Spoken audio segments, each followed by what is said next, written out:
오늘 우리에게 주신 하나님의 생명의 말씀은 신약성경 1페이지 마태복음 2장 1절에서 6절까지 말씀입니다.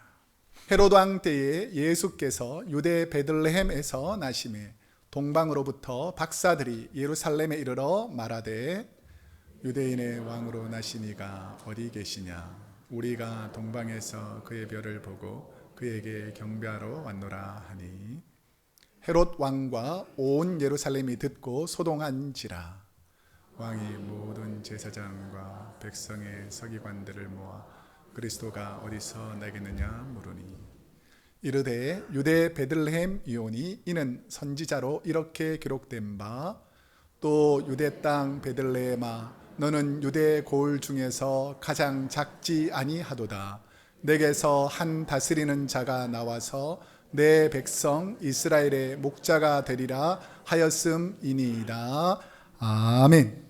오늘은 마태복음 2장 1절에서 6절까지 말씀을 중심으로 연약한 분들의 소망, 누구라고요? 예수님. 연약한 분들의 소망, 예수님이라는 제목으로 하나님 말씀을 선포하겠습니다. 고향이라는 소리를 들으면 어떻습니까? 기분이 좋아지잖아요. 제가 동부에서 목회하다가 우리 서부로 왔는데 서부에는 합창팀들이 연말이 되면 이렇게 많은 분들 앞에서 함께 이렇게 합창 같은 걸로 영광을 돌리는데 하나님 찬양은 쭉 캐롤송도 하고 막 여러 가지를 하다가 마지막에 부르는 찬양이 아니고 노래가 뭐였냐면 나의 살던 고향은 꽃피는 산골 막 근데 사람들이 막 감격해서 부르더라고요. 저도 부르는데 막 고향이 생각나면서 우리 집은 꽃피는 산골도 아니고 아파트가 있는 곳이었지만 나의 살던 고향 하면 그 고향이 생각이 나지 않습니까? 이처럼 저와 여러분들은 태어난 곳, 내가 살던 곳, 내가 지내던 곳을 생각하면 그리움과 향수가 있게 되어 있습니다. 왜냐하면 고향에서는 언어 습관이나 생활 방식 그리고 명절 때 하는 풍습, 음식 등 자신이 태어난 곳에서 자유롭게 즐겁게 지낼 수 있는 곳이기 때문입니다. 이 땅에 살면서 좋은 환경 때문에 위대한 분들이 탄생하기도 하지만 어떤 경우에는 위대한 인물이 태어나서 그 지역이 명소가 되는 경우가 있습니다. 이분이 태어나서 명소가 되는 거죠. 제가 처음에 미국에 유학 왔던 루이빌 켄터키에서 조금 떨어진 하이젠빌이라는 곳입니다. 하이젠빌 들어보셨어요? 잘 모르죠. 하이젠빌에 어떤 분이 태어났냐면 가난한 이민자의 아들로서 농부의 아들로 태어나 미국의 노예 해방을 이끈 위대한 대통령 누굴까요? 에이브러함 링컨. 이분이 태어난 곳이 하이젠빌이라는 곳입니다. 그러니까 에브라함 링컨이 태어나기 전까지는 하이젠빌은 전혀 알려지지 않았던 것인데 에브라함이 태어나고 나서부터는 에브라함 링컨 버스플레이스라고 해서 그 생가에 많은 사람들이 방문하면서 그곳이 유명해지는 것이죠. 제가 바로 전에 목회하던 노스캐롤라이나에서 샬롯이라는 도시가 있습니다. 샬롯. 이 샬롯에서 그곳에 매년 많은 크리스찬들이 방문하는 장소가 있어요. 어딘지 아세요? 어디냐면 전 세계적으로 가장 영향력 있는 복음 전도자, 설교자, 미국에 나온 최고의 전도자가 빌리 그레함입니다. 그래서 빌리 그레함 생가가 있는 곳이 바로 샬롯이에요. 그래서 저희가 살던 곳에서 한 1시간 정도밖에 떨어져 있지 않아서 우리가 노스캐롤라이나 있을 때도 그 빌리 그레함 목사님 생가라든지 그분의 사역지를 쭉 돌아봤던 기억이 납니다. 이처럼 어떤 사람이 어느 장소에서 태어났냐에 따라서 그 전까지는 별로 알려져 있지 않던 곳이 아주 유명하고 그리고 많은 사람들의 발길이 오고 가는 곳이 되기도 한다라는 것이죠. 이 순간 우리에게 생각이 드는 예수님이 탄생하신 곳, 예수님의 고향 어딜까요? 베들레헴이라는 곳입니다. 여러분 베들레헴이 어떤 곳인지 궁금하지 않습니까? 제가 설교를 준비하면서 궁금하지 않습니까? 그럼 여러분들이 아멘 이렇게 할 줄 알았는데 예수님이 탄생하신 베들레헴이 궁금하지 않습니까? 예. 역시 이렇게 주님이 탄생하신 곳은 어떤 곳일까? 저도 이 설교를 준비하면서 궁금해서 더 연구를 해보니까 예수님이 탄생하지 않았다면 수많은 오늘날의 순례객이 베들레헴에 갈 이유가 있을까요? 없을까요? 없겠죠. 왜냐하면 대부분의 이스라엘의 문화는 예루살렘이라는 아주 큰 성에 다 있지, 그 예루살렘에서 떨어진 이 베들레헴에는 그리 중요하거나 유명하지가 않았기 때문에 방문할 일이 별로 없었을 것입니다. 그런데 예수님께서 베들레헴에서 탄생하시면서 우리의 죄를 용서해 주시고 나를 구원해 주신 그 주님이 왜 여러 장소가 있는데 베들레헴에서 탄생하셨을까? 왜 베들레헴이 우리에게 중요한 의미가 있을까를 오늘 말씀을 통해서 묵상해 보겠습니다. 예수님이 왜 유다 지역 작은 마을 베들레헴에서 탄생하셨을까? 우리 1절 말씀을 한번 읽어보겠습니다. 시작. 헤롯 왕 때에 예수께서 유대 베들레헴에서 나심에 동방으로부터 박사들이 예루살렘에 이르러 말하되. 우리가 살다 보면 동질감이라는 것이 있습니다. 동질감이 뭐죠? 같은 생각, 같은 마음을 품게 하게 하는 동력, 원동력 같은 것이 있죠. 1부 때도 제가 여쭤봤는데, 만약에 오늘 저녁에 한국하고 일본하고 축구 시합이 있어요.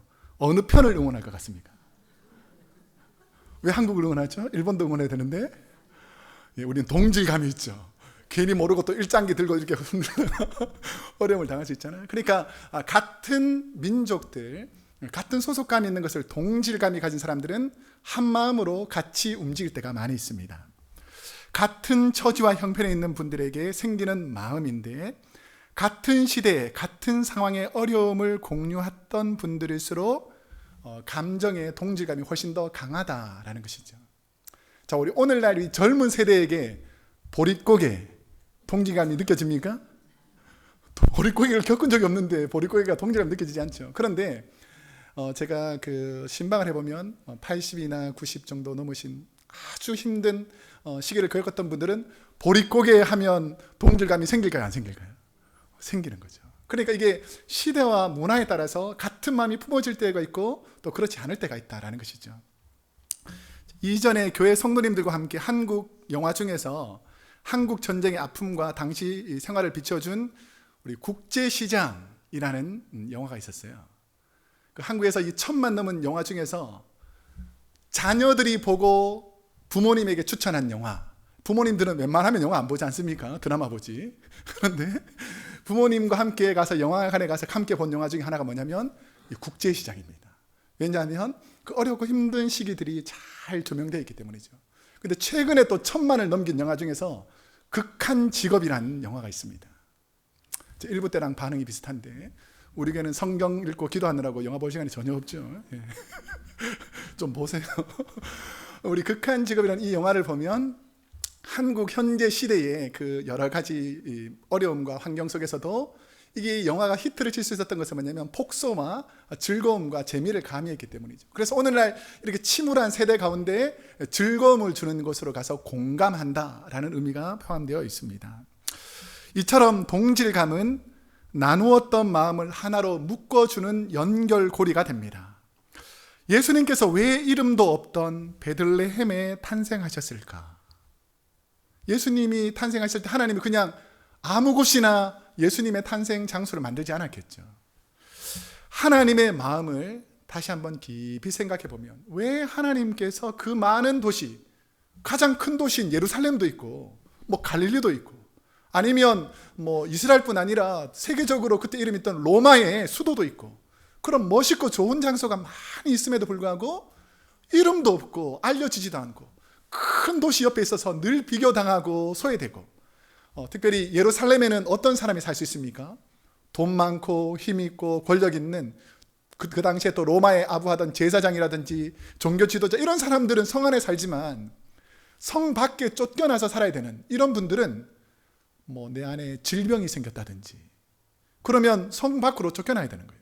아니면 내가 너무너무 가난해서 성 안에 살 수 없는 형편이거나 정치적으로 어려움을 당했거나 또 그 외에도 문둥병이 걸렸거나 중풍병이 걸렸거나 더 심한 경우에는 귀신이 들려버리면 내가 성 안에 살고 싶어도 다 쫓겨나서 성 밖에 나와 살아야 되는데, 특별히 베다니와 벳바게 같은 그런 성 밖에서 살아야 되는데, 이 베들레헴 역시 예루살렘 성에 살 수 없었던 연약한 분들이 모여 사는 곳이 베들레헴이었습니다.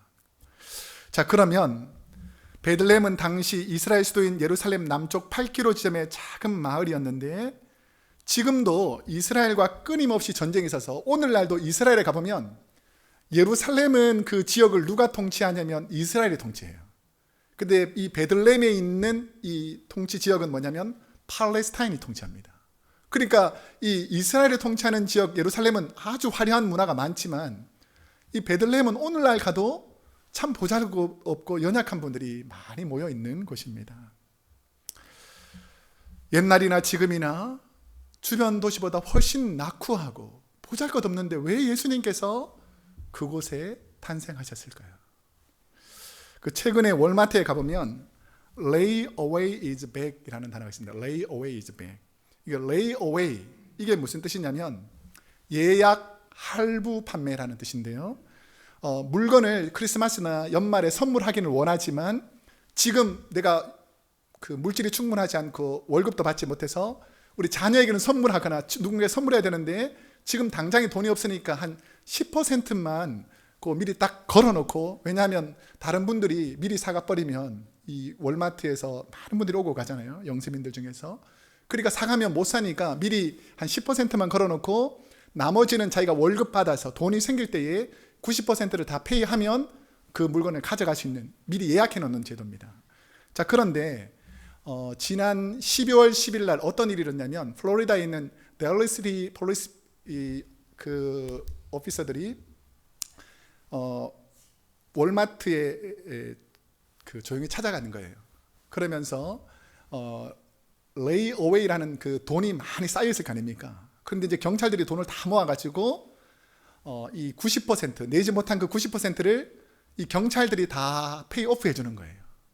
그러면 이 사람이 자기 물건을 사려고 딱 와서 내가 지난번에 10% 돈 냈는데 나머지 90%를 내고 내가 이 물건을 사려고 합니다. 그러면 직원이 뭐라 그러냐면 메리 크리스마스, 보이지 않는 천사가 당신을 위해서 페이오프 했습니다. 이렇게 말하면 이것을 받는 사람들, 특별히 월마트는 약간 가난한 분들, 영세민들이 많이 가잖아요. 이런 혜택을 딱 누리면 이분들의 입에서 나오는 게 뭐겠습니까? 잘 모르시죠? 오 마이 갓, God bless, thanks God, 이런 말이 하잖아요. 그러니까 선물을 준 사람에게도 감사하지만 하나님 감사합니다. 이런 것들 통해서 많은 크리스찬들이 lay away에서 남아있는 돈들을 많이 갚아주는 제도가 바로 이 크리스마스 성탄절에 있는 lay away라는 제도입니다.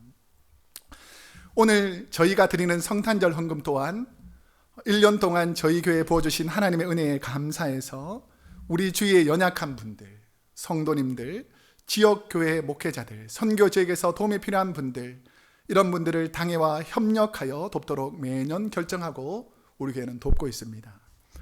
누군가에게는 우리들이 드린 귀한 예물이 그들을 돕는 천사의 손길이 될 수 있기 때문에 내 인생에 기대치 않았던 가장 큰 은혜, 예수님을 만난 것이 가장 큰 은혜인 줄로 믿습니다. 그렇기 때문에 우리가 주의 사랑으로 누군가에게 이 사랑을 전하면 그 사람들도 언젠가는 주님을 만나는 통로가 된다라는 것이죠. 저희 크로스웨이 교회는 어떤 교회여야 하겠습니까? 저는 성탄절에 이 땅에 오신 주님의 마음으로 한번 묵상해 봤습니다. 베들레헴으로 오신 예수님, 소외된 분들과 예수님의 마음, 주님의 동질감을 이루려는 예수님의 마음이 있는 교회, 연약한 분들을 배려하는 교회, 이런 교회가 우리 크로스웨이 교회, 우리 모든 성도님들 되시기를 축복합니다. 성탄절 이 베들레헴에 어떤 기쁨을 하나님께서 더해 주셨는가? 자, 2절 말씀을 한번 함께 읽어보겠습니다. 시작. 유대인으로 왕으로 오신 이가 어디 계시냐? 우리가 동방에서 그의 별을 보고 그에게 경배하러 왔노라 하니. 제가 성탄절 연합예배 때도 말씀드렸는데 예수님의 고향이 어디라 그랬죠? 크게 말해도 됩니다. 예수님의 고향이 어디라고요? 베들레헴. 자, 베들레헴은 두 단어의 합성어예요. 베트라는 단어가 집이라는 단어고요. 레헴이라는 단어가 떡집이라는 뜻입니다. 떡. 그래서 베들레헴은 무슨 집이라고요? 떡집입니다. 떡집. 그래서 이 떡집이라는 것은 곡식과 과일이 풍성하고 비옥하여서 누구든지 오면 이 떡집에서 나눠주고 베푸는 장소가 베들레헴이었다는 것이죠. 예루살렘에서 돈도 없이 물질도 없이 질병이나 고난 때문에 쫓겨난 사람들이 어디 가면 먹을 게 있다고요? 베들레헴에 가면, 그 떡집에 가면 먹을 것이 있다라는 것입니다. 어릴 때 명절이 되면 어머니와 함께 떡집에 간 기억이 납니다. 제가 초등학교 때 떡집에 가면, 그러면 이 새해가 다가오기 때문에 떡집에서 이 가래떡을 뽑잖아요. 금방 탁 잘라가지고 김이 모락모락 나는 가래떡을 꿀에다가 딱 찍어 먹으면 무슨 맛이 날까요? 예, 꿀맛. 이게 바로 꿀맛 같다라는 겁니다. 그래서 그 떡집에서 이렇게 떡이 워낙 많이 나오기 때문에 요거 뭐 이렇게 인색하게 주지 않고 잘라가지고 주는 대로 막 먹잖아요. 그러니까 그때 가보면 떡집은 나에게는 마음껏 먹을 수 있는 그런 장소였습니다. 이처럼 베들레헴, 예수님께서 탄생하신 베들레헴에 가보면 예수님의 탄생에서 어떤 곳으로 주님을 섬게 되는지 수많은 그 예수님 기념교회들이 많이 있거든요. 예루살렘에 가보면. 그런데 이 베들레헴에 있는 예수님 탄생 기념교회는 다른 교회와 다른 아주 기념할 수 있는 특정한 건축 구조가 있어요. 이게 뭐냐면 대부분의 문은 크고 높잖아요. 근데 예수님 탄생 그 교회는 겸손의 문이라 그래서 넓이가 1m밖에 안 됩니다. 그러니까 거의 한 사람 아니면 두 사람 겨우 들어갈 수 있는 거고, 높이가 1m 40. 그러니까 제 키보다 훨씬 작아요. 만약에 제가 그 문으로 예수님 탄생한 곳을 들어가려면 어떻게 해야 될까요? 예, 고개를 숙이고, 아무리 잘난 분도 이곳을 지나가려면 고개를 숙이고 겸손하게 들어가야 된다라고 해서 예수 탄생교회에 있는 이 문을 무슨 문이라고 부르냐면 겸손의 문이라고 부릅니다. 한때는 문이 컸는데 그림을 자세히 보면 오른쪽 옆에 이렇게 아치형으로 있잖아요. 그 큰 문으로 이슬람 교도들이 말을 타고 교회 안으로 들어와서 교회를 아주 혼잡게 했습니다. 그러니까 후에 많은 성도들이 하나님의 교회를 우리 이런 식으로 방치할 수 없다고 해서 스스로 성도님들이 조그마한 문을 만들었는데 후대에 많은 사람들이 이 문을 겸손의 문이라고 불렀다라는 것이죠. 저는 우리 크로스웨이 교회 성도님들에게 왜 예수님께서 베들레헴에서 태어나셨을까? 왜 그 많고 많은 곳 중에서 베들레헴 냄새나는 마국간에서 태어나셨을까를 생각해 봅니다. 여러분, 왜 예수님께서 그 천하고 비천한 말구유 그곳에 태어났을까? 만약에 제사장들은 말똥이 있거나 소똥이 있거나 이 냄새나는 곳에 왔을까요? 안 왔을까요? 자기가 더러워질까 봐 안 왔을 거예요. 근데 우리 주님은 아무도 받아들이지 않는 그 소외된 곳에 누구든지 올 수 있도록, 하나님의 백성들이 누구든지 주의 전에 올 수 있도록 이 땅에 베들레헴과 같은 교회를 만들었다라는 것입니다.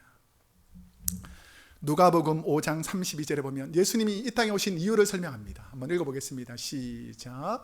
내가 의인을 부르러 온 것이 아니요 죄인을 불러 회개시키러 왔노라. 당시 예루살렘에는 스스로 의인이라고 생각하던 대제사장, 서기관, 율법학자들, 귀족들, 바리새인들로 가득 차 있었습니다. 그들은 인류의 구원자이신 예수님에 대해서 별로 큰 관심이 없었습니다. 왜냐하면 자신들은 의롭게 산다고 착각하고 살았고, 자신들은 살기에 전혀 문제가 없는 호의호식하면서 잘 사니까 그들을 구원할 구원자가 필요했겠어요, 안 했겠어요? 그들은 필요가 없었습니다. 그러나 예루살렘 성 밖에 모여 사는 분들은 나병이나 중풍병이나 혈루증이나 귀신 들린 병자들, 죄인들, 가난하고 소외되어서 가족과 사회에서 버림받은 분들이 베들레헴과 같은 성 밖에 모여 살았습니다. 예수님은 그 소외된 분들에게 내가 이 땅에 온 이유는 나를 진실로 원하는, 그렇게 부족하고 연약하지만 하나님의 사랑을 원하는, 자기가 원하지 않았던 질병과 고난 속에서도 여전히 하나님의 사랑이 필요한 소외된 자들을 위해서 왔다라는 것을 보여주기 위해서입니다. 우리 한국 교회사를 살펴보면 주님이 오실 당시 소외받던 사람들처럼 조선의 초음 복음이 전해질 당시에도 멸시를 받으면서 그 당시에 사람 취급 받지도 못하고 성은 있지만 이름 자체가 없었던 한 부류가 있었어요. 소, 돼지 잡고 막 이런 사람들 뭐라 그랬죠? 백정이었어요, 백정. 그래서 그때 당시에 백정들은 결혼을 해도 상투를 올리지 못하게 했고, 너희들은 짐승과 같다. 물론 이 도성 안에 있는 수많은 고기들을 먹는 사람들은 호의호식하지만 그 도성 바로 밖에서 고기 잡는 이런 사람들을 짐승처럼 인간 취급해주지 않던 시대가 이 조선 시대였습니다. 그런데 그 교회에 백정들이 모이는, 그 당시에 백정들이 많이 모였던 역사적 문학에 보면 교회가 있는데, 그 교회 이름이 곤당골 교회인데요. 오늘날로 따지면 종로구 인사동 북쪽으로 쭉 올라가 보면 승동교회, 우리 그 장로교에서 제일 시대적으로 세문안교회와 함께 가장 역사가 깊은 교회가 이 승동교회입니다. 이 교회가 어떻게 시작되었냐면 1893년에 이름도 없던 백정 박씨가 장티푸스에 걸려서 막 죽을 고비했어요. 그러니까 곤당골 교회를 담임하던 사뮤얼 무어라는 목사님이, 이 외국 선교사님인데 제중원, 그때 당시에 왕과 귀족들을 치료하던 제중원의 의사인 에비슨이라는 분하고 이 백정 박씨를 신방 갑니다. 가가지고 이 에비슨이 장티푸스가 서양에서는 약만 잘 먹으면 치료되는 약이니까, 병이니까 약을 잘 치료해서 이 백정 박씨가 나았어요. 그 죽을 목숨이 나으니까 너무 감사해서 내가 예수 믿어야 되겠다고 그래가지고 백정 박씨가 곤당골 교회를 담임하고 있는, 그 무어 목사님이 담임하고 있는 곤당골 교회에 출석하게 됐어요.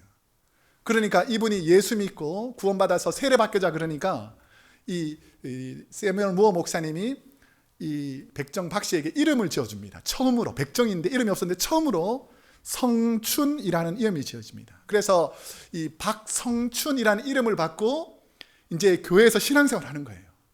자, 그런데 백정으로서 신앙생활을 하는데 제일 불편하게 생각하는 성도들이 누굴까요?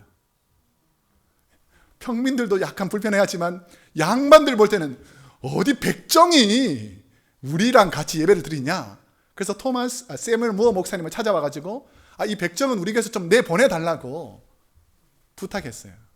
세뮤얼 무어 목사님이 이 박성춘을 내보냈을까요? 안 보냈을까요? 안 보냈습니다. 백정은 하나님께서 다 사랑하는 사람이다. 예수 믿어야 된다. 그러니까 이 양반들이 화가 난 거예요.